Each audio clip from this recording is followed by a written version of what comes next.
살아계신 하늘에 계신 아버지시여, 아버지께서 우리 속에 살아계시는 것은 우리에게 주시는 계시의 말씀밖에 없는 것을 우리가 압니다. 우리가 주의 이적을 경험하고 주의 초자연적인 현실을 경험하는 것은 이제 이 마지막 시대에 있을 사건들인 것도 우리가 압니다. 그러나 먼저 주께서 우리 말씀 속에 우리 속에 임재하시고 조용한 성령의 음성으로 우리와 함께 하셔야 우리가 하나님을 뵐 수가 있습니다. 이 시간에 저희와 함께 계셔서 주의 말씀으로 위로하시기를 살아계신 예수 그리스도의 거룩하신 이름으로 간절하게 기도합니다. 아멘.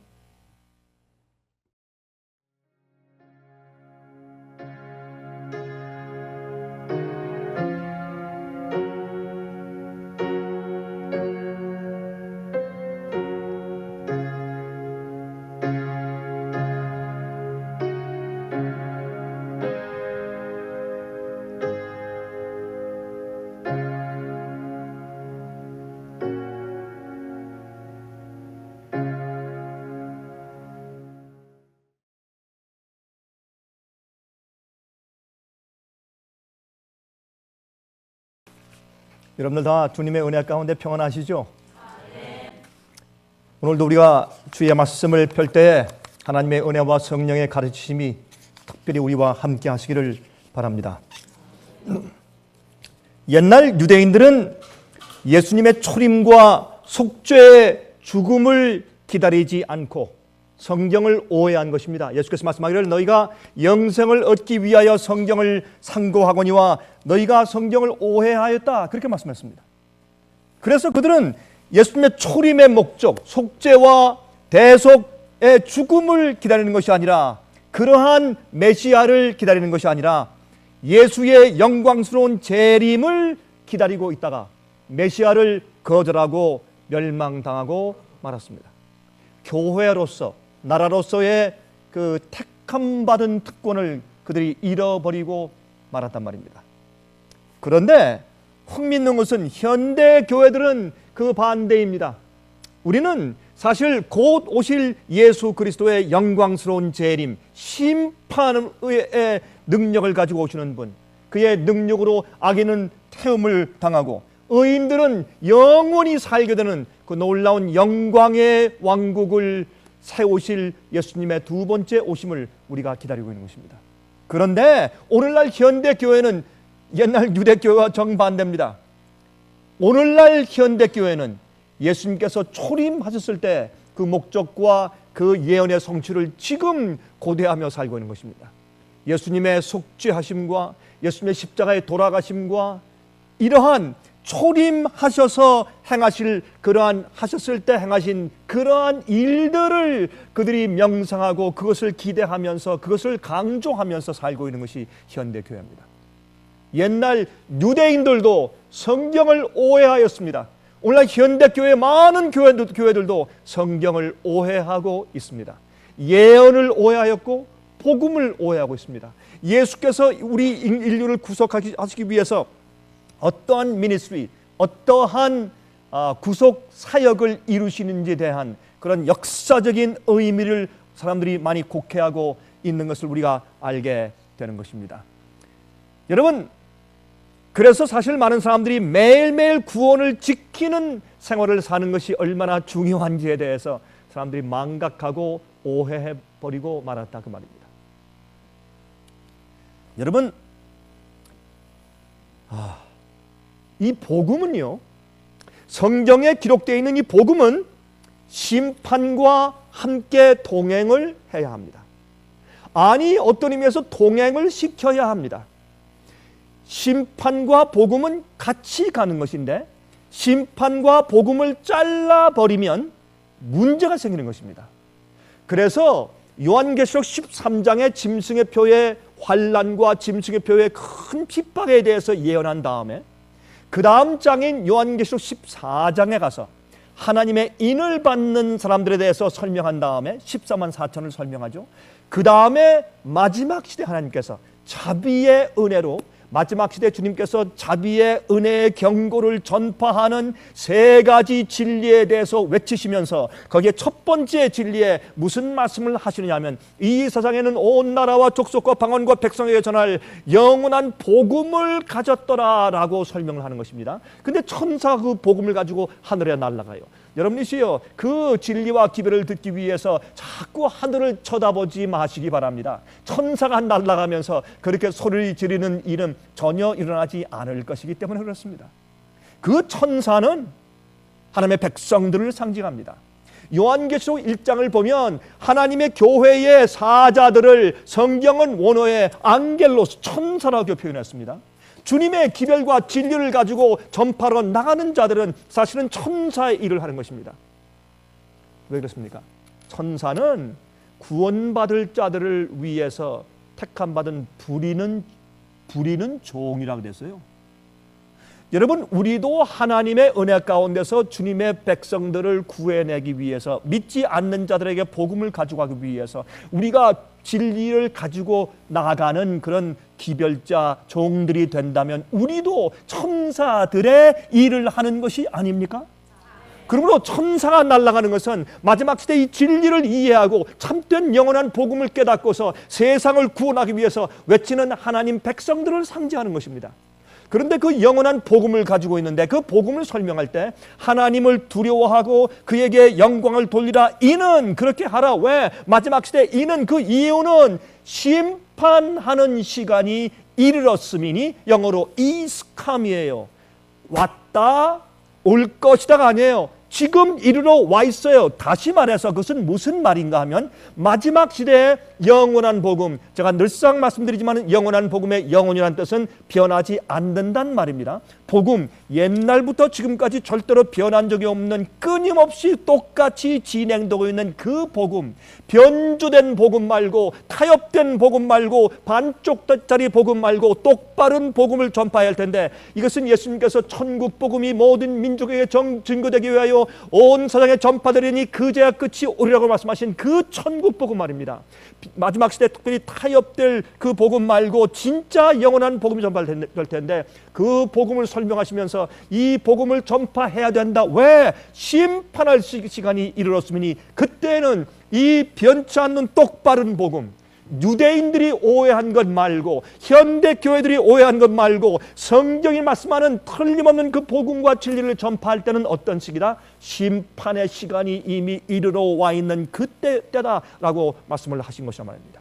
심판할 시간이 이르렀다, 과거에 아닙니다. 이를 것이다, 아닙니다. is come, 지금 이르러 와 있고, 이 영원한 복음은 그 심판이 하늘에서 이루어지는 그 시각에 전파되어야 할 기별이다. 그렇게 성경은 말씀하고 있다고 말입니다. 자, 그러면 우리가 이 말씀을 같이 좀 읽어보아야 할 것입니다. 여러분, 제가 이 말씀을 오늘 드리는 이유가 있습니다. 오늘 제가 말씀드리는 제 이 말씀의 제목은 하늘에서 이루어지고 있는 심판입니다. 하늘에서 심판이 지금 이루어지고 있습니까? 그렇습니다. 왜 그렇습니까? 성경적으로 증명할 수 있습니까? 그렇습니다. 제가 그 말씀을 드리는 것입니다. 오늘날에 말이죠, 오늘날 교회에서는 갑자기 심판이 사라졌어요.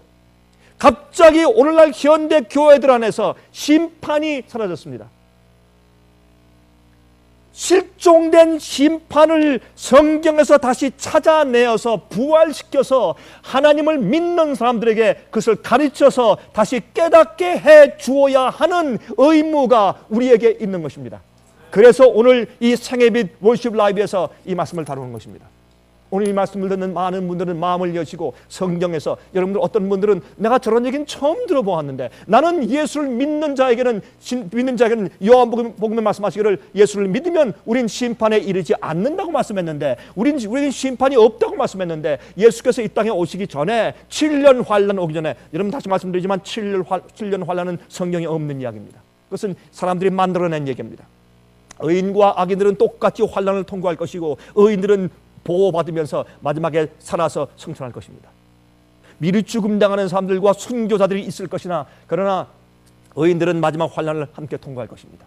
그러나 우리가 한 가지 알 것은 심판이 있을 것인데, 이 심판에 대해서 오해하지 말아야 된다, 그 말입니다.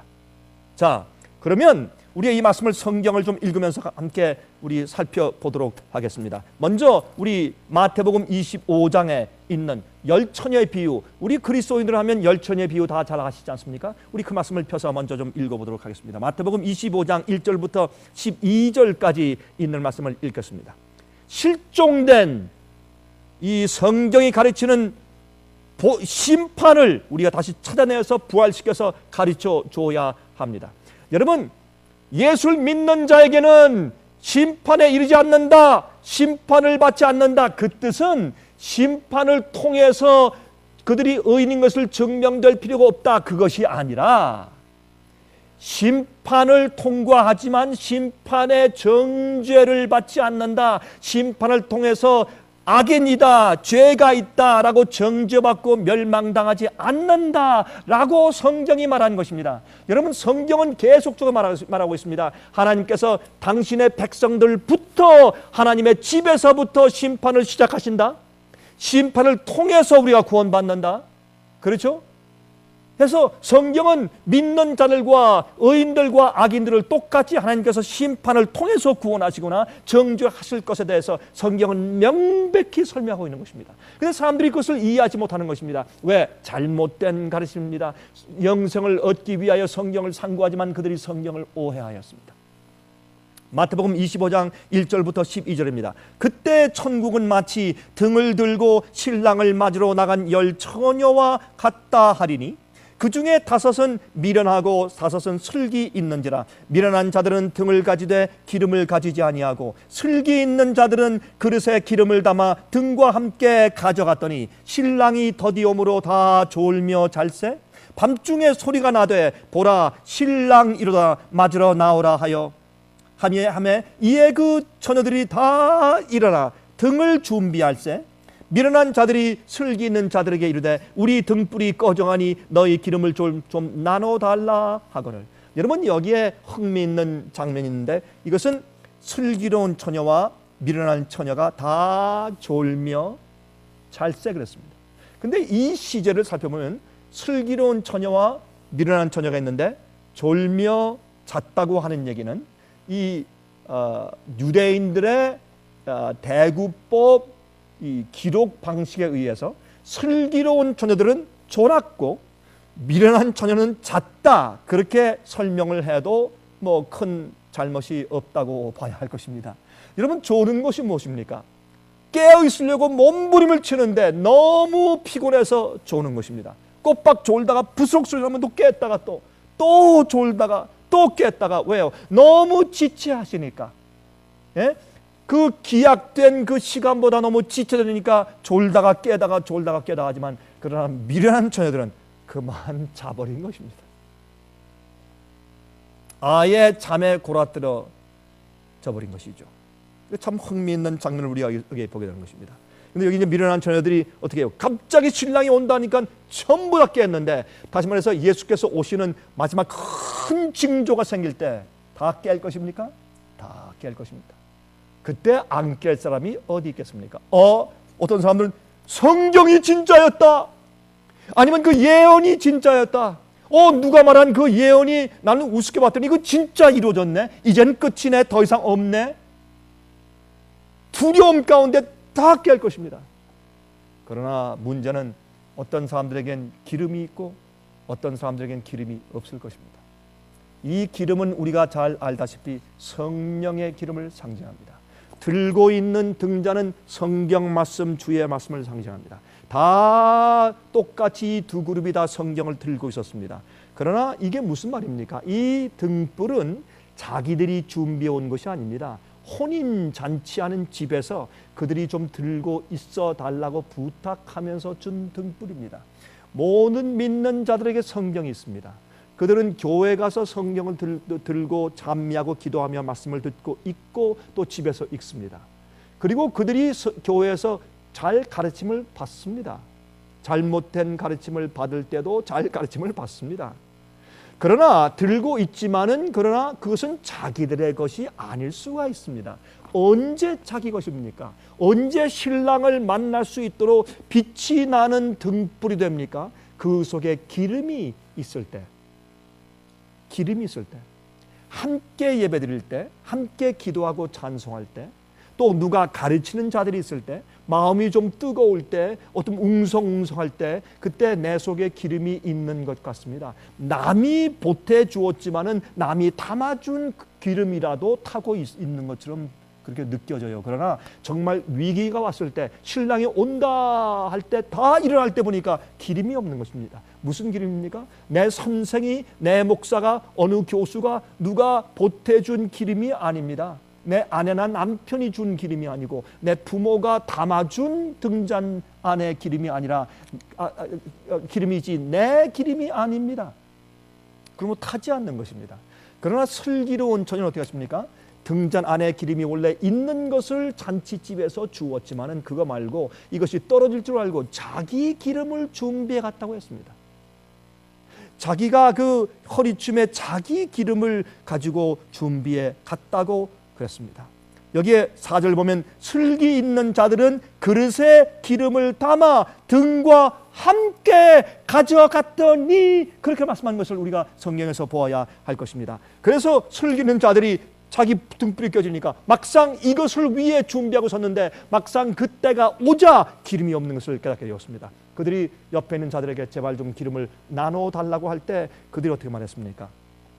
9절 슬기 있는 자들이 대답하여 가로되 우리와 너희의 쓰기에 다 부족할까 하노니 차라리 파는 자들에게 가서 너희 쓸 것을 사라 하니. 그 기름은 나눠줄 수 없는 것이, 그것은 개인적으로 경험하는 성령의 은혜의 역사이기 때문에 그러합니다. 말씀을 이해하고 깨닫는 개인적인 성령의 가르침이기 때문에 그것은 남에게 나눠줄 수 없는 것입니다. 어떤 땐 남들이 이해 못할 때 우리 복통이 터지죠. 가슴을 치죠. 그러나 아무리 해도 설득할 수 없는 겁니다. 이해가 안 되는 것입니다. 그럼 어떻게 합니까? 손을 씻고 지나가야죠. 저는 요즘에 제가 이 전도자들을 제가 양성하는 제가 일들을 자주 하게 됐는데, 이전 이 마지막 시대에 어떤 말씀을 가르쳐야 하느냐, 어떻게 가르쳐야 하느냐, 가르칠 때 우리 태도가 어때야 되느냐, 말씀을 전할 때 어떤 식으로 말해야 가장 설득력이 있을까, 예? 이런 것을 제가 가르칩니다. 왜요? 많은 사람들이 진리는 이해한다고 해도 막상 진리를 전할 때 그 훈련이 없기 때문에 주저하거나 아니면 현명하거나 지혜롭지 못할 수가 있으니까 제가 그 일을 하려고 해서 굉장히 많이 애를 씁니다. 여러분, 그럴 때 제가 그런 얘기를 해주지만은 정말 우리가 준비해온 그때가 다다르자 그때 가서 갑자기 내 속에 없는 것을 발견합니다. 내 속에 정말 주어야 할 능력이 없는 것을 발견합니다. 이것은 절망적인 거예요. 이것이 바로 이 미련한 처녀의 형편입니다. 10절에 저희가 살아간 동안에 신랑이 오므로 예비하였던 자들은 함께 혼인잔치에 들어가고 문은 닫힌지라. 문은 닫힌지라. 여러분, 이게 무슨 말인지 아십니까? 옛날에 유대인들의 혼인 예식의 풍습은 이러합니다. 신랑과 신부가 신랑 집에서 결혼 예식을 합니다. 그리고 그 예식이 끝나면 신부 집으로 오는 것입니다. 신부 집으로 오는데 사실은 혼인 잔치를 위해서 오는 것입니다. 올 때에 그때에 이 들러리들이 신랑과 신부가 오는 그 행렬을 기다리고 있는데, 여기에 있는 말씀은 사실은 아주 그 행렬이 늦게, 밤중 늦게 오는 것으로 예수께서 비유하신 것입니다. 예수께서 이 땅에 하늘에서 혼인 예식을 치르시고, 제일 잘 들으십시오. 어린 양의 혼인 예식을 하늘에서 치르시고 이 땅의 혼인 잔치를 시작하기 위해서 이 땅에 와서 의인들을 데리고 올라가시면서 어린 양의 혼인 잔치가 시작이 되는 것입니다. 그렇게 하기 위해서 예수님께서 이제 지체하시고 더디 오실 것을 상징하는 그런 입장에서 이 비유를 말씀해 주신 것이죠. 자, 그런데 여기 10절 보세요. 그러면 저희가 살아간 동안에, 미련한 처녀들이 기름을 사러 시장에 간 동안에 신랑이 오므로 예비하였던 자들은 함께 혼인 잔치에 들어가고 문은 닫힌지라. 은혜 시간이 닫혔어요. 이제 끝났습니다. 더 이상 준비할 시간이 없습니다. 더 이상 기름을 준비할 시간이 없어요. 그 후에 남은 처녀들이 와서 가로되 주여 주여 우리에게 열어 주소서. 대답하여 가로되 진실로 너희에게 이르노니 내가 너희를 알지 못하노라 하였느니라. 아주 심각한 얘기입니다. 여러분, 마태복음 7장에 보시면은 거기에 말씀하기를 주여 주여 하는 자마다 다 천국에 들어갈 것이 아니라 하늘에 계신 내 아버지의 뜻대로 하는 자라야 천국에 들어간다. 그렇게 말씀을 하셨죠. 그 뒤에 또 말씀하기를 주께서 오실 때 주님 나를 모르십니까? 내가 주의 이름으로 귀신을 쫓고 능력을 행했고, 내가 주의 이름으로 방언을 했고, 내가 주의 이름으로 귀신을 쫓았고, 내가 주의 이름으로 병자를 고쳤고, 내가 주의 이름으로 회당에서 교회에서 가르쳤습니다. 나를 모르십니까? 불법을 행하는 자들아, 내가 너희를 도무지 알지 못하니 내게서 떠나가라. 그런 아주 슬픈 이야기가 예수님의 비유 가운데 기록된 것을 우리가 보게 됩니다. 여기도 참 아주 마음이 먹먹해지고 참 슬픈 그런 이야기가 여기에 기록된 것을 볼 수가 있습니다. 자, 여기서 이 말씀을 하고 또 지나가십시다. 여기에 열 처녀는 신랑의 신부가 아닙니다. 신랑의 신부가 아니라 혼인 예식에 참여하는 사람들이고 들러리들입니다. 그렇죠? 여기에 신부와 들러리는 차이가 있는 것을 여기에 볼 수 있어요. 성경에는 우리가 예수님의 아내로 표상되었으나 이렇게 실제적으로 말씀하실 때 마지막 시대의 예언에 이루어질 사건과 이제 맞물려서 우리를 표상하실 때 예수님께서는 자주 우리를 혼인 예식에 참석하는 하객으로 표현하시고 그렇게 상징하신 것을 우리가 깨닫고 알아야 할 것입니다. 실제적으로 우리가 예수님의 신부로 우리가 준비되는 것이나 그러나 이런 사건적인 그런 예언적인 안목에서 볼 때 우리는 예수님의 어린 양의 혼인잔치에 참여하도록 초청받은 하객들인 것을 여러분께서 이해하시면서 이 말씀을 들어보시면 참으로 성경적일 것입니다. 자, 이제 마태복음 22장입니다. 마태복음 22장 11절부터 14절입니다. 이 말씀은 이제 여기도 혼인 예식에 대한 이제 예화가 나오죠. 근데 여기에 혼인 예식에 예복을 입지 않은 그 손님에 대한 그 말씀이 나오는데 이 비유에 이렇게 말씀하십니다. 11절부터 임금이 어떻게 다 초청했죠. 그 당시에 왕이 자기 아들의 혼인 예식에 초청할 때 초청장을 보낼 때는 거기에 참석할 특별한 예복을 동봉해서 보내는 것이 그 당시의 풍습이었습니다. 자, 그런데 임금이 손을 보러 들어올 때, 자, 결혼식에 사람들이 다 하객들이 앉아 있는데 거기서 예복을 입지 않은 한 사람을 보고 가로되 친구여 어찌하여 예복을 입지 않고 여기 들어왔느냐 하니 저가 유구무원이언을. 여기에 마태복음 25장에는 그 혼인잔치에 들어가지 못하고 문을 두드릴 때 내가 너희를 도무지 알지 못한다 그런 슬픈 소리를 들은 이 미련한 처녀들의 문제는 기름이 없었습니다. 성령의 역사가 없었습니다. 말씀을 가지고 있었습니다. 들었습니다. 가끔 읽습니다. 그러나 말씀으로 변화된 성령의 역사의 경험이 없었습니다. 여기에 있는 사람들은 예복을 입지 못했습니다. 이것은 예수 그리스도의 의를 말합니다. 제가 자주 강조하지만 예수님의 의의 옷을 입는 것은 우리 겉으로 입는 것이 아니라 우리 마음속에 의의 옷을 입는 것입니다. 우리 마음이 예수의 성품과 예수님의 율법 계명과 일치된 그런 마음을 우리에게 주셔야 우리가 의로운 삶을 살 수 있지, 우리의 노력과 행함으로 의를 절대로 이룰 수가 없는 것을 성경이 말하는 것입니다. 그래서 율법 이외에 다른 한 의를 주셨는데 이렇게 말하니까 많은 사람들 그러므로 믿음으로만 구원받는다, 우리는 의롭게 살 수 없다, 믿음으로 은혜로 다 구원받는 것이지 라고 결론 짓지만은 또 심지어 좀 더 나은 사람들은 우리가 의롭게 살려고 애를 써야 된다, 성화되는 거 좋지, 그러나 그것이 우리의 구원의 조건은 아니다, 이렇게 말하는 것입니다. 그러나 성경은 말하기를 우리에게 베푸시는 예수 그리스도의 의는 예수님의 마음을 주시는 것이기 때문에 성령이 함께 하심으로 우리가 의롭게 살 수 있는 그런 기본 바탕이 준비되는 것을 말하는 것입니다. 주님께서 주신 의는 의로운 마음이고 의로운 성품인 것입니다. 그러면 우리가 의롭게 될 가능성이 있는 그러한 능력을 우리에게 베푸시는 것을 이해해야 할 것입니다. 그런데 여기에 그러므로 예복을 입는 것과 의의 옷을 입는 것과 성령께서 기름으로 내 속에서 불이 타서 빛이 나는 것, 그거 똑같은 이야기입니다.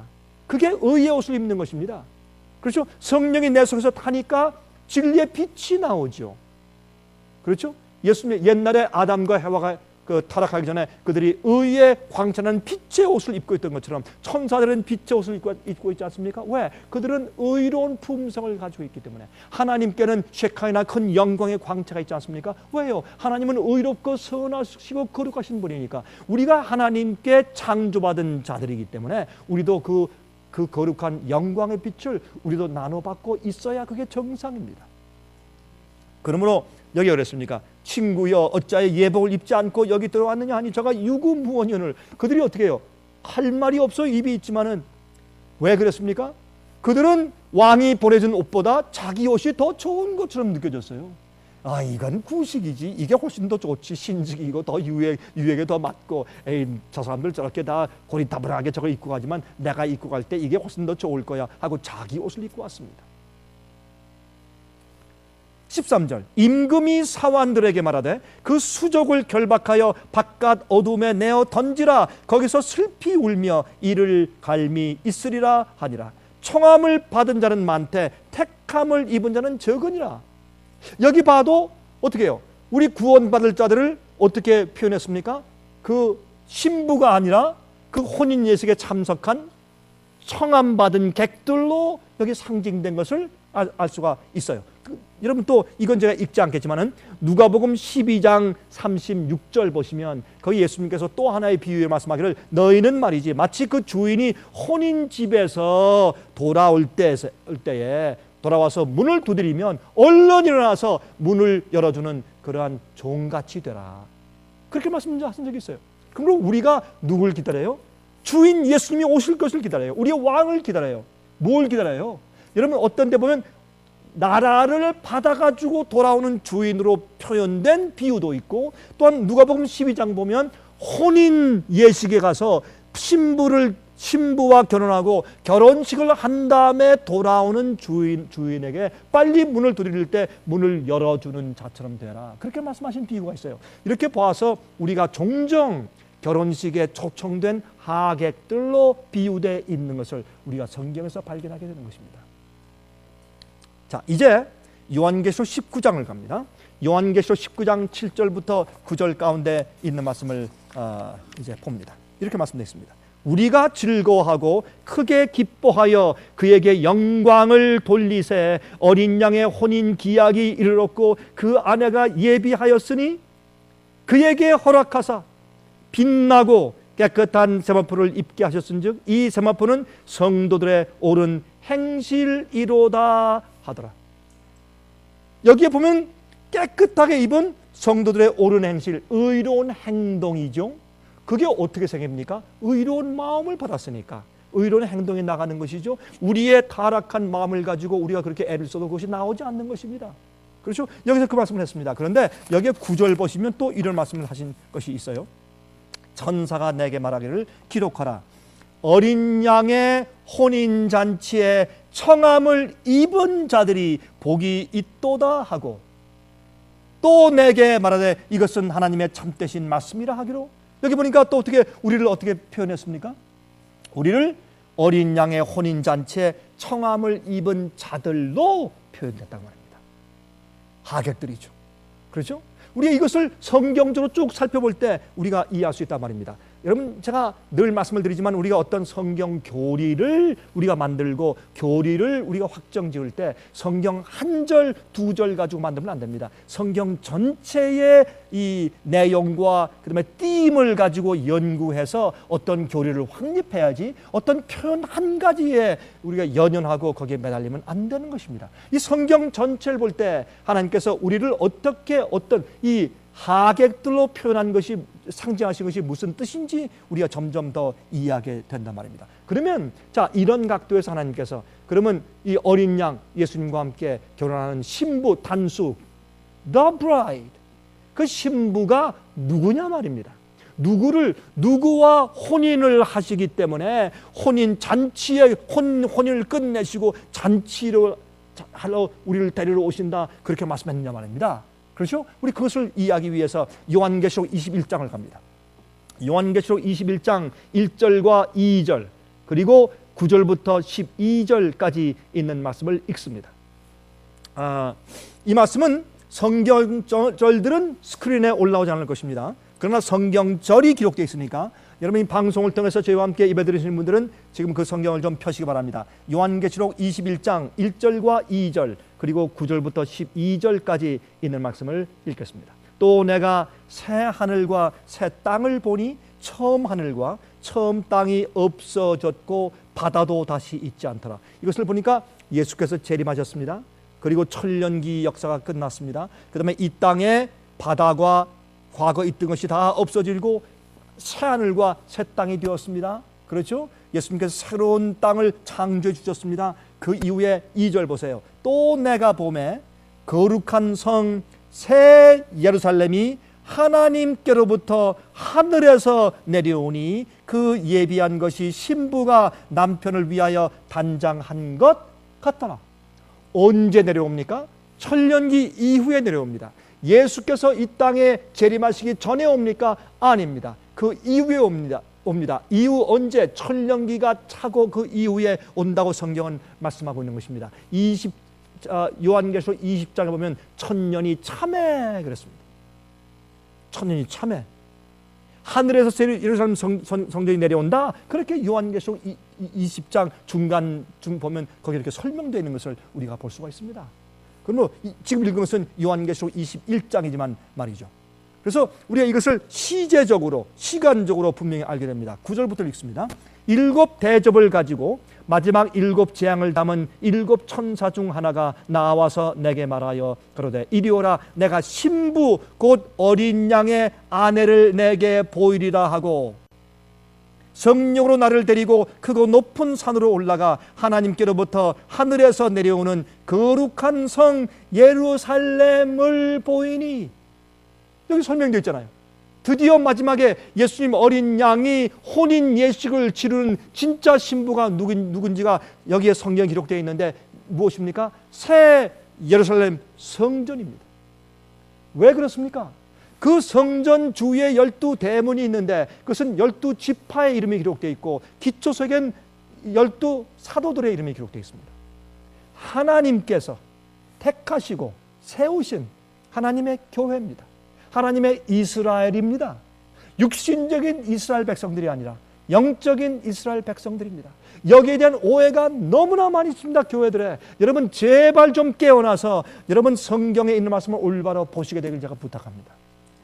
자꾸 말이죠. 뭐 7년 환란. 어떤 사람들은 예수님께서 오시기 전에 복천년이 미리 이르러 온다. 또 어떤 사람들은 말이죠. 마지막 시대 7년 환란 동안에 말이죠. 그 전에 믿는 자들은 다 비밀중으로 다 올라간다. 예? 세대 주의를 통해서 말이죠. 마지막 그 70주일의 예언 가운데 마지막 한 주 7년을 말이죠. 맨 마지막 시대 갖다 놔야 된다. 이런 가르침들에서 제발 깨어나시기 바랍니다. 정말 깨어나셔야 합니다. 많은 분들이 저와 함께 이 문제에 대해서 이메일로 저와 논쟁을 하려고 애를 써요. 저와 만나면 그런 얘기를 합니다. 그 질문합니다. 그러나 제발 좀 깨어나십시오. 성경대로 눈을 떠야 합니다. 성경 말씀대로 이해해야 합니다. 지금은 이 세상의 어둠에서 바벨론의 음행의 포도주의에서 혼탁해 하고 어지럽게 만들고 취하게 만드는 잘못된 가르침과 전통들에서 그들의 구습에서 빠져나와서 하나님의 참된 진리와 빛으로 나아올 때입니다. 그렇게 여러분이 어디 있든지, 여러분이 어느 교회에 있든지, 어느 장소와 어느 나라 민족과 방언 가운데 있든지 여러분 준비하고 기름을 받아 있어야 합니다. 성령의 기름을 가지고 성경 말씀을 이해하는 가운데 신랑 예수님을 기다리고 있어야 합니다. 이제 머지않은 장래 곧, 아주 곧 예수님께서 여러분을 부르실 겁니다.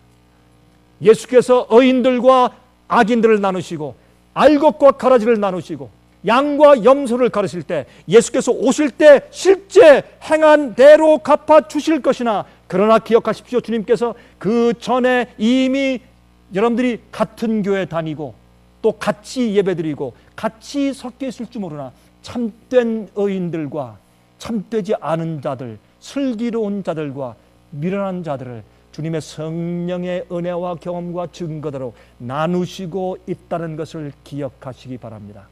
그러므로 주님께서 마지막에 짐승의 표의 큰 환난을 통해서 주의 백성을 나누실 것입니다. 이제 그때가 얼마 남지 않았습니다. 얼마나 속히 오는지 저는 요즘에 가슴이 뛰고 제가 어떤 때는 간담이 서늘합니다. 얼마나 속히 오고 있는지 많은 믿는 자들이 아직도 깨닫지 못하고 자기 인간적인 삶에 빠져 있고 자기의 고집과 자기의 습관들에 빠지는 것을 볼 때 제 가슴이 통탄하는 것입니다. 깨어나셔야 합니다. 예수님 속히 오십니다.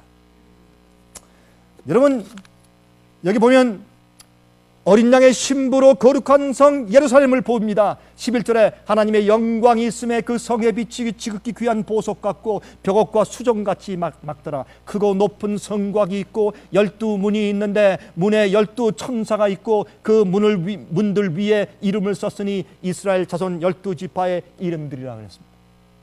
이것이 예수님의 어린 양의 신부입니다. 그러면 왜 그런가? 하나님의 모든 백성들이 여러분 6천년 동안에 구원받을 모든 영혼 백성들이 그 안에 들어가 살 것이거든. 그 안에 우리가 잃어버린 에덴 동산이 그 속에 있을 것입니다. 그러므로 구원받을 모든 영혼들 전체가 예수님의 신부이니 어떻게 표현하면 좋겠어요? 새 예루살렘 성, 그래야 맞죠. 그 다음에 마지막 시대에 특별히 그 혼인 예식에 참여할 자들은 청함받은 하객들로 예수님의 비유에서 상징해 주시고 있다, 그 말입니다. 특별히 마지막 시대 예수께서 신랑이 온다 할 때 다 깨어나야 할 그 시점에 살고 있는 자들은 등불을 들고 있어야 되고 그 속에 그것을 빛을 낼 수 있는 기름을 가진 백성들이라고, 예복을 입은 자들이라고 예수님께서 설명해 주신 것이라, 그 말입니다. 여기에 있는 이 비유들은 특별히 우리가 살고 있는 이 시대, 우리가 살아서 예수님의 재림을 맞을 수 있는 바로 이 시대에 사는 현대 교회를 위하여서 이 비유를 주신 것을 여러분께서 기억하셔야 할 것입니다. 이것은 옛날 시대를 위해서 주신 것이 아닙니다. 사도 바울도 이 비유가 자기 시대에 맞는 줄 알았습니다. 그리고 살아있는 우리도 그랬어요. 예수께서 오실 때 주안에서 자는 자들이 먼저 일어나고 살아있는 우리도 그렇게 말했어요. 사도 바울은 자기 때 예수께서 올 줄로 생각하고 기대했어요. 그러나 그가 죽었습니다. 여러분, 초대교회의 많은 주의 종들이 그렇게 믿다가 죽었습니다. 폴립갑도 자기 시대에 예수께서 오실 줄 알고 살다가 화형대에서 찬송하다가 죽었습니다. 주잉글리도, 제롬도, 허스도, 존 낙스도, 마틴 루터도, 요한 웨슬레도, 재림운동하던 참 예수의 재림을 기다리는 성도들도, 그들은 예수께서 자기들 시대에 오실 줄 알고 믿고 있다가 그들은 죽어갔습니다. 그러나 예수께서 오시는 바로 우리가 살아서 승천할 찬스가 있는 그 시대에 여러분과 제가 살게 된 것입니다. 이 사람들을 뭐라고 표현하는가? 어린 양의 혼인잔치에 초청함 받은 자들이라고 표현되어 있다고 말입니다.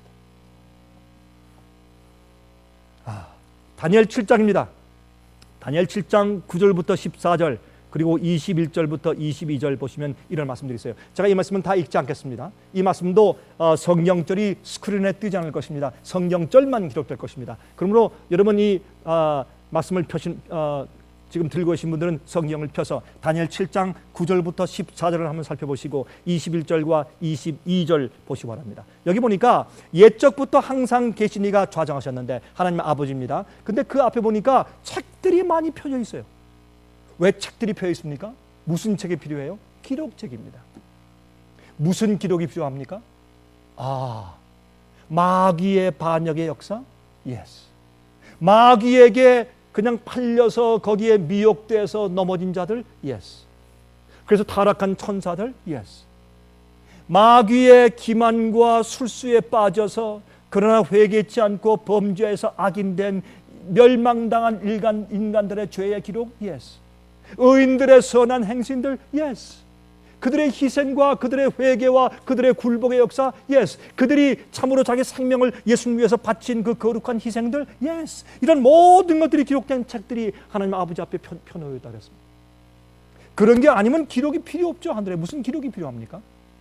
그런데 하늘에 불이 강처럼 흘러 그 앞에 나오며 그에게 수종하는 자는 천천히요 그 앞에 시위하는 자는 만만이며 천천만만 천사가 거기에 함께 있죠. 배시몬으로 심판을 베풀 때 배시몬들이 있죠. 심판을 베푸는데 책들이 펴놓였더라. 성경은 말하기를 분명히 하늘의 심판이 이루어지고 심판을 하기 위해서 책을 편다 그렇게 말씀되어 있어요. 우리가 하늘의 심판이 없다고 하면 그것은 참 이상한 일입니다. 그러면 예수님이 십자가 이전엔 심판이 있었고 십자가 이후에 심판이 없다? 이건 앞뒤에 맞지 않는 비논리적인 일입니다. 아니 그러면 예수님이 예수님 십자가 전에 살던 사람들은 그건 너무나 불행한 사람들이네요. 너무나 그런 불이익을 받게요. 말이 안 되는 얘기입니다. 하늘에서 심판이 베풀어지는데 책들이 펴져 있다. 그러면 아니 구약시대 사람들만 심판받습니까? 신약시대 사람들은 심판을 안 하나요? 이게 이렇게 말이 안 되는 얘기를 예수님을 믿는 사람은 심판받을 필요 없다. 우린 다 이미 구원받았기 때문에 그 구원은 아무도 빼앗을 수 없다. 한 번 구원 얻었으니 영원히 구원받아버리는 것이다. 우리가 좀 잘못해도 이미 구원받고 예수 믿으니까 뭐 구원은 따놓은 장상이다. 뭐 따놓은 당상이다입니까? 아니면 뭐 이미 다 우리 것이 되었으니까. 이런 불합리스러운 가르침이 세상에 어디 있냐 말입니다. 그들이 성경을 알지만 성경을 오해했다 그 말입니다. 우린 성경에 있는 심판을 우리가 다시 꺼내와서 사람들을 가르쳐야 할 것입니다. 그것이 현대 진리를 위해서 애쓰는 주의 백성들이 되는 일입니다. 자, 그런데 거기서 누굴 심판합니까? 짐승을 심판해요. 작은 뿔을 심판해요. 주의 백성들을 핍박하고 진릴 땅에 던지고 짓밟고 그 백성들을 죽인 그 세력이 왜 그런 일을 했으며 그들이 한 일이 얼마나 악한 것인지, 주의 백성들이 얼마나 억울하게 죽어갔는지 주님께서 모르시는 것 같죠? 어떤 때 주의 백성들이 심판받을 때, 그들이 무고히 고소를 당하고 비난받고 정죄받고 감옥에 갈 때, 그들이 무고하게 이제 칼로 목을 침을 당하고 화형대에서 불에 태워 죽음을 당할 때, 사람들은 이럴 수가 있는가, 하나님이 무심하시다, 도대체 하나님이 살아계시고 보시는가 아시는가, 그렇게 하고 우리 마음이 답답하지만, 그러나 하나님께서 이렇게 말씀하기를 심판이 있다, 하늘에서 심판이 진행 중이다, 내가 책을 편다, 이 세상의 모든 일들이 이 책 위에 기록되어 있다, 걱정하지 말아라, 내가 안다, 내가 본다, 그렇게 말씀하시는 것입니다. 심판은 성경이 말씀하는 것인 것을 우리가 알 수 있습니다. 그런데 그 작은 뿔의 세력도 주님께서 심판하신다고 말씀되어 있습니다. 13절에 내가 또 밤 이상 중에 보았는데 인자 같은 이가 하늘 구름을 타고 와서 옛적부터 항상 계신 자에게 나와 그 앞에 인도되매 그에게 권세와 영광과 나라를 주고 모든 백성과 나라들과 각 방언하는 자로 그를 섬기게 하였으니 그 권세는 영원한 권세라 옮기지 아니할 것이요 그 나라는 패하지 아니할 것이니라. 여기 보니까 예수님께서 드디어 빼앗긴 우리의 죄악으로 사람들의 이 만물의 영장으로 이 땅의 권세를 주었는데 우리가 범죄함으로 마귀에게 넘겨줘 빼앗긴 이 나라와 땅을 도로 주님께서 찾으십니다. 무엇을 통해서? 심판을 통해서. 예수님께서 어떻게 해요? 앞으로 가시는데, 전 처음에 젊을 때 이 말씀을 읽을 때 저는 예수께서 이 땅에 오시는 것으로 생각했어요. 그렇게 제가 어둡고 몰랐어요. 근데 보니까 그게 아니라 예수님께서 아버지 앞으로 나아가시는 것을, 영광의 구름을 타고 아버지 앞에 나아가시는 것을 볼 때 이게 아니구나, 이 땅으로 오시는 것이 아니라 아버지 앞에 나가서 심판하시면서 책을 펴시는구나, 그런 걸 보니까 이것은 분명히 어떤 때 예수께서 이 땅에 오셔서 십자가에 돌아가시고 부활하고 승천하고 올라가신 다음에 이 지구상을 심판할 심판장이 되시고 모든 죄인들을 심판하고 그들의 입장에서 살아보시고 그들을 채울하시는 분, 그런 분이 되신 다음에 책을 펴시는 것을 우리가 합리적으로 이해하게 돼요. 그렇죠? 자, 그래서 이 땅을 도로 우리를 위해서 찾으시는데 21절 보시면 내가 본즉 이 뿔이 성도들로 더불어 싸워 이기었더니, 22절 옛적부터 항상 계신 자가 와서 지극히 높으신 자의 성도를 위하여 신원하셨고, 신원이 뭐예요? 변호하시고 심판해 주시고 재판해 주시고, 이 의인들을 위한 재판과 심판은 무엇입니까? 우리를 구원하시고 우리의 무죄함을 드러내 주시기 위한 심판입니다. 우리를 정죄하기 위한 심판이 아닙니다. 악인들을 위한 것은 정죄하는 심판이지만, 그래서 예수를 믿는 자들은 그 정죄하는 심판에 빠지지 않는다고 요한복음에 말씀하신 것입니다. 그러나 우리는 심판을 받아야 합니다. 우리의 억울함을 풀어주셔야 합니다. 우리가 죄가 많고 부족하지만은, 여러분이시여, 우리가 하늘 올라갔는데 저 자가 어떻게 하늘에 왔어? 깜짝 놀랄 것입니다. 여러분, 예? 이사야가요, 하늘에 올라가면 깜짝 놀랄 일이 있을 것이에요. 안 그렇겠어요? 나를 죽이고 나를 톱질해 죽인 저들이 어떻게 여기 와 있느냐? 바울도, 스데반이 하늘에 올라가서 사도 바울을 만날 때 얼마나 기절초풍하겠어요? 그가 주여 이 죄를 저들에게 돌리지 마십시오 하고 죽었는데, 그 다음에 눈을 뜨니까 부활의 아침이고 하늘에 올라가 보니까 사도 바울이 걸어오는데 얼굴이 환하게, 자기가 죽을 때 천사 같은 얼굴이었는데 오는데 보니까 바울이 얼굴이 천사 같아. 얼마나 놀랄 것이요. 감사하겠지만 도대체 어떻게 된 노릇이요? 사울이요, 이제부터 내 이름이 사울이 아니요 바울이요. 언제 당신 이름이 바꿨어? 쭉 설명할 때 두 사람은 눈물을 흘리며 얼싸안고 울지 않겠습니까? 그런 설명이 필요해요. 심판이 필요해요. 책에 기록하는 것이 필요하단 말입니다. 성경은 그렇게 우리 설명하고 있는 것을 우리가 볼 수 있어요. 옛적부터 항상 계신 자가 와서 지극히 높으신 자의 성도를 위하여 신원하셨고 때가 이름에 성도가 나라를 얻었더라. 예수님께서 다 펼치시고 살피신 다음에 그 다음에 주님께서 우리 성도들에게 이 나라를 주신다, 그렇게 설명되어 있는 것을 우리가 성경에서 볼 수가 있는 것입니다. 자, 말라기 3장 1절부터 3절을 읽습니다. 말라기 3장입니다. 1절부터 3절입니다. 만군의 여호와가 이르노라. 이것도 성경절이 스크린에 떠오르지 않겠습니다. 보라, 내가 내 사자를 보내리니 그가 내 앞에서 길을 예비할 것이요 또 너희의 구원한 바 주가 호련히 갑자기 그 전에 임하리니, 예수께서 이 땅에 오시는 것이 아니라 어디에 임해요? 갑자기 성전에 임해요. 무엇하러? 곧 너희의 사모하는 바 언약의 사자가 임할 것이라. 왜 임하세요? 그의 임하는 날을 누가 능히 당하며 그의 나타나는 때에 누가 능히 서리요? 심판하러 갑자기 성전 안에 임하시네요. 지성소에 임하시네요. 대속죄일 날 임하시네요. 인치는 사업으로 임하시네요. 심판하는 때에 임하시네요. 얼마나 정확한 표현들인지 몰라요. 그때 누가 능히 서리요? 그는 금을 연단하는 자의 불과 표백하는 자의 잿물과 같을 것이라. 무슨 말입니까? 여러분, 어떻게 해요? 금을 태워서 그 다음에 어떻게 찌꺼기를 내보내고 또 표백하는 자의 잿물, 그 당시엔 요즘엔 표백제가 있죠. 그렇죠? 세탁 비누가 있지 않습니까? 그 비누처럼 때를 빼는 그런 일을 하는 자로 앉으신다. 무엇입니까? 일일이 따지며 찌꺼기를 내보내고 가라지를 내보내고 악인을 내보내고 죄를 정결케 해서 순수한 금, 순전한 알곡들, 의인들을 골라 빼시는 심판하시는 분으로 호련히 갑자기 어디에 임하신다? 성소에 임하신다. 이렇게 기록되어 있는 것을 우리가 성경에서 읽게 되는 것입니다. 자, 그가 은을 연단하여 깨끗게 하는 자같이 앉아서 레위 자손을 깨끗게 하되 금은같이 그들을 연단하리니 그들이 의로운 제물을 나 여호와께 드릴 것이라. 여러분, 은을 녹이게 하기 위해서는 가장 뜨거운 불이 필요합니다. 굉장히 뜨거운 불로 은을 녹여야 합니다. 가장 철저하게 녹여서 심판해서 의로운 자를 골라 빼주는 것입니다. 그리고 그들이 회개한 것을 깨닫게 하시고 그들이 범죄하였지만 주 앞에 굴복한 것을 알게 하시면서 이들은 영원히 살 자격에 있는 의인들이라고 주님께서 신원하여 주시는 것입니다. 그 심판을 통과해서 우리가 의롭다고, 우리가 이렇게 은혜를 받고 의롭다고 선포를 당하고 우리가 구원에 들어가게 된다, 그 말입니다. 하나님은 의로우신 분이시고 공의로우신 분이십니다. 마태복음 13장 47절 48절에 말씀하기를 또 천국은 마치 바다에 치고 각종 물고기를 모으는 그물과 같으니 그물에 가득함에 물가로 끌어내고 앉아서 좋은 것은 그릇에 담고 못된 것은 내어버리느니라. 그물로 다 몰아오죠. 초청은 다 받죠. 부르심은 받죠. 그러나 청함은 받지만은 택함 받는 자는 적다 그랬습니다. 좋은 고기와 나쁜 고기를 골라내는 것처럼 주님께서 심판하시고 구원 얻을 자들과 구원 얻지 못할 자들 주님께서 구별하시는데 그 일을 어떻게 해요?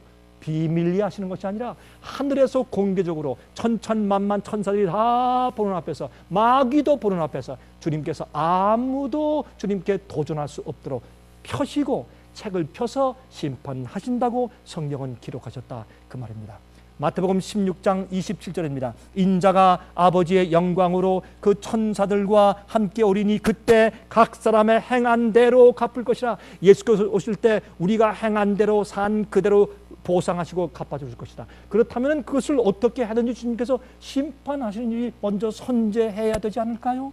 자, 요한계시록 22장 11절과 12절입니다. 불의를 하는 자는 그대로 불의를 하고 더러운 자는 그대로 더럽고 의로운 자는 그대로 의를 행하고 거룩한 자는 그대로 거룩되게 하라. 보라, 내가 속히 오리니 내가 줄 상이 내게 있어 각 사람에게 그의 일한 대로 갚아주리라. 주님께서 너는 의롭고 너는 불의하고 너는 거룩하고 너는 거룩하지 않고 너는 의인이고 너는 악인이고 너는 영생이고 너는 멸망이고 정하시기 전에 주님께서 어떻게 하신다고요? 그들이 행한 것을 주님께서 펼치시고 심판하시고 다 보여주시고 주님께서 증명하신 다음에 그 언도를 하신다고 성경은 기록되어 있는 것을 볼 수가 있다, 그 말입니다. 이 세상 법정에서도 재판하지 않고 언도하는 일은 없지 않습니까? 어떻게 하늘에서 재판하지 않고 언도하는 일을 하나님께서 하실 수가 있단 말입니까? 보는 눈이 그렇게 많고 의문이 많은데 주님께서 책을 펼치지 않고 어떻게 심판하실 수가 있단 말입니까? 그러므로 오늘날 교회의 복음 가운데 무엇이 빠졌습니까? 심판이 빠져 있는 것입니다. 그러므로 한번 구원받았으면, 하나님의 아들과 딸이 됐으면 영원히 구원받아 버린 것이다. 나는 이상한 복음의 오해가, 성경을 알지만 성경에 대한 오해가 생겨버렸기 때문에 그것을 고쳐야 합니다. 깨닫게 해줘야 합니다. 여러분, 저는 이 시간에 설교할 때 여러분, 제가 인간적인 얘기를 했습니까? 인간적인 논리를 얘기했습니까? 제가 어느 신학자의 얘기를 했습니까? 어떤 사회적인 얘기를 했습니까? 어떤 사람의 가르침을 말했습니까? 전 성경 말씀만 말하지 않습니까? 제 설교 가운데 거의 다 성경을 읽고 설명하는 것밖에 더 이상 무엇이 있습니까? 여러분들 깨어나십시오. 복음에는 심판이 함께 있고 함께 가야 그것이 참된 영원한 복음이옵시다. 한 절만 더 읽읍시다. 로마서 3장 25절 26절, 이 예수를 하나님이 그의 피로 인하여 믿음으로 말미암는 화목제물로 세우셨으니 이는 하나님께서 길이 참으시는 중에 전에 지은 죄를 간과하심으로 자기의 의로우심을 나타내려 하심이니 곧 이때 자기의, 누구의? 예수님의 자기의, 하나님의 자기의 의로우심을 나타내사 어떻게 자기의 의로우심을 나타내십니까? 자기도 의로우시며 또한 예수 믿는 자를 의롭다 하려 하심이니라.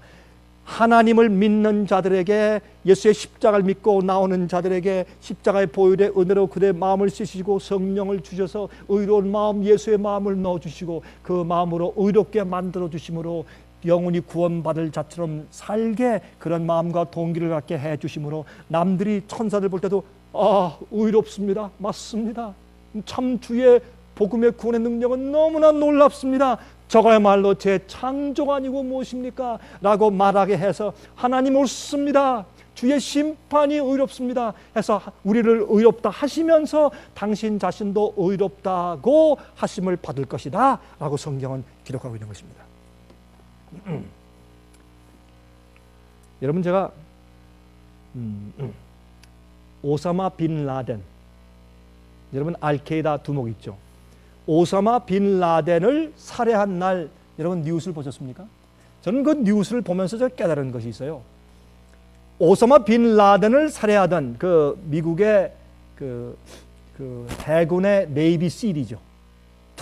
특공대죠. 그 네이비 실이 들어가서 정말 스틸 헬리콥터를 타고 들어가서 한 대가 떨어졌죠. 그걸 들어가서 한 40여 명이 쳐들어가서 말이죠. 몇 명이 그 안에 들어가서 말이죠. 그 다음에 거기 있는 식구들 몇 명을 죽이고 오사마 빈 라덴이 그 부인들하고 있는 것을 들어가서 결국엔 사살해서 죽였습니다. 그 일을 제가 보면서 느낀 것이 있어요. 그 장면을, 그 실시간 그대로 있는 그 장면을 백악관의 어느 방에서 미국의 대통령과 국무총리와 내각들과 군부 장성 몇 명이 같은 시간에 천리만리 떨어진 미국의 백악관의 조그만 방에 앉아서 그 사건을 지켜봤습니다. 그러므로 그때 들어가던 군대들의 이 철모 옆에는 뭐가 달려 있어요? 카메라가 딱 달려 있어요. 딱 달려 있으니까 갈 때 고고고 할 때 스탑 고고, 총탕 쏘면 누가 쓰러지고 그다음에 뭐 하는 막 쓰러지니까 피가 낭자고 그게 다 보이는 거예요. 그래서 그 백악관에서 그 장면을 실제 지켜보고 있던 여자 2명이 있었어요. 그 2명은 남자들은 가만히 있는, 여자들은 얼굴 찡그리면서 그렇게 고개를 돌리는 사진이 다 찍혀서 나왔어요. 여러분, 그 실제로 그 시각에 그들이 거기 있으면서 그 먼 이역만리 가운데서 그 실제 상황을 본 것입니다. 그리고 오사마 빈 라덴을 사살하는 장면을 보았습니다. 그렇게 했을 때 미국의 대통령은 어떻게 했습니까? We got him. 잡았다. 그렇게 말을 했습니다. 제가 그 장면을 보고 나서 제가 느낀 것이 있습니다. 인간이 만들어내놓은 최근의 발명품들은 발명이 아니라 발견이죠. 그렇죠? 하나님의 창조의 신비를 발견해 놓은 것입니다. 그러면 테크놀로지가 뭐냐? 기술은 뭐냐면 우리가 발견한 것을 우리 생활에 응용해서 사용하는 것이 그게 기술이죠. 발명보다 발견이죠. 그렇다면 천사들은 어떠할까? 천사들이 진짜 펜을 가지고 책을 가지고 막 쓸까? 그러면 대학 노트북을 엄청나게 갖다 사다가 대야 되겠네. 그리고 볼펜을 뭐 수만 개, 수백만 개 갖다 대줘야 되겠네요. 뭐 수백만 개면 수백억 개가 있어야 되겠네. 볼펜들을 계속 볼펜 떨어졌어요. 그럼 이게 말이 되는 얘기입니까? 뭐에 어떻게 기록한단 말이에요? 천사들의 모든 눈이 카메라일까요? 그럴 것입니다. 여러분 비행기를 타고 가시면은 국내 비행기는 안 그런 데가 많지만 외국을 하는 비행기는 앞좌석 그 뒷판에 전부 다 뭐가 달려 있습니까? TV 스크린이 달려 있죠. 거기 뭐가 봅니까? 영상들이 보이죠. 하늘에 모든 천천만만의 천사들과 우주의 거민들이 있다면 그들이 다 이렇게 거기서 볼 때 그들이 있는 곳에 각자가 다 볼 수 있는 개인 그런 스크린들이 앞에 다 보일까요? 그것도 스크린이 아니고 TV 모니터 같은 거 필요 없고 공중에 생기는 어떤 그런 영상들이 다 있을까요? 우리 지금 인간들도 이렇게 하는데 하늘에서 어떠한 놀라운 과학적인 일들이 있을까요? 상상해 보십시오. 그러면 여러분 요새 CCTV는 어떻게 해요? 1년 365일 동안 24시간 계속 한 장소를 찍어대는 그런 녹화가 다 되죠. 어떤 사건이 생기면 그때 몇 월 며칠 날 딱 가서 틀어가지고 그때 누가 지나간다 딱 보고서 경찰들이 살피지 않습니까? 하늘은 어떨까요? 우리의 모든 삶이 그렇게 녹화되고 있을까요? 그것을 성경에는 두루마리 책에 기록된다고 표현하지 않았을까요? 우리의 말과 행동과 아니 우리의 동기와 우리의 모든 표정들과 뒤에서 쑥덕거리는 모든 일들이 하늘에 기록되게 천사들의 그 카메라 안경을 통해서 전부 다 혹시 기록되고 있는 것은 아닐까요? 그때의 마귀는 하나하나 전부 다 드러내서 자, 이 장면을 좀 보시겠습니다. 여러분 제가요 미국에 있는 그 법정에 한번 가보니까 그때 교통사고 때문에 제가 한번 갔는데 제 잘못이 아니거든요. 근데 가서 가니까 한 번은 그러더라고요. 그 판사하는 얘기가 당신 변호사 대동했어? 그래서 아닙니다. 혼자 왔습니다. 그랬더니 You better get yourself an attorney. 안 그러면 당신이 뒤집었을 수도 있어. 가서 변호사 데려와. 이렇게 저를 도와주더라고요. 그 판사가.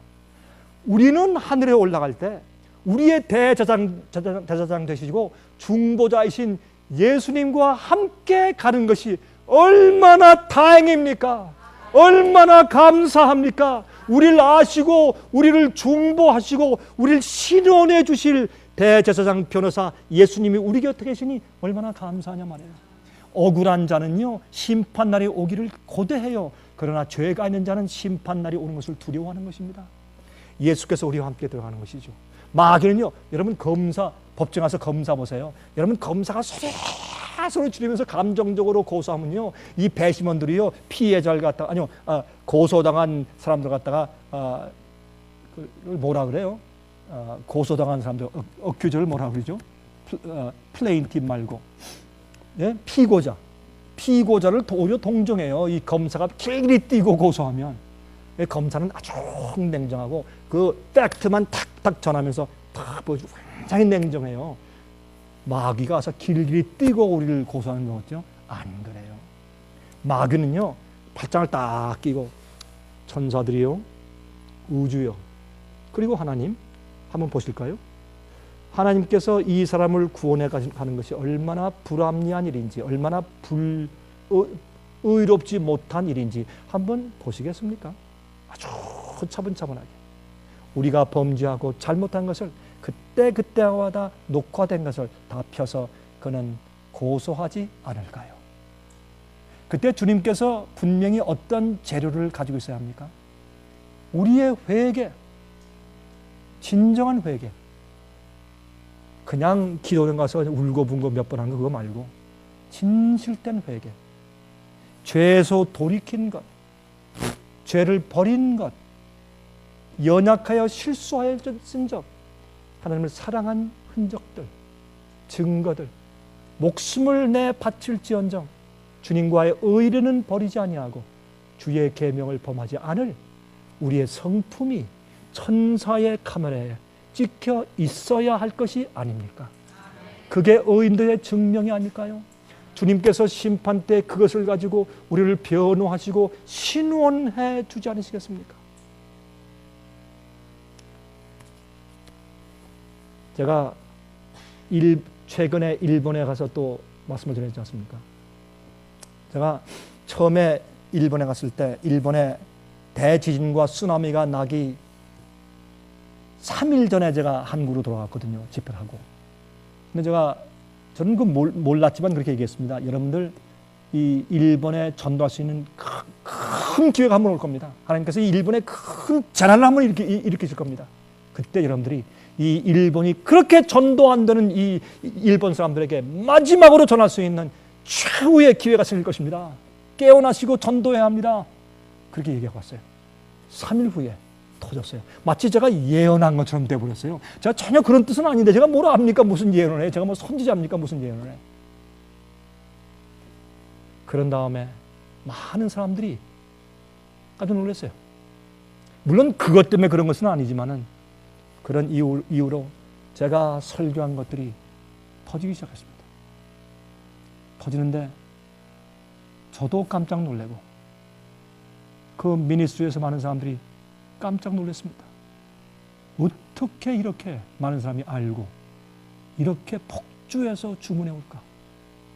이게 도대체 무슨 일이 생기는 것일까? 그런 일이 일어났어요.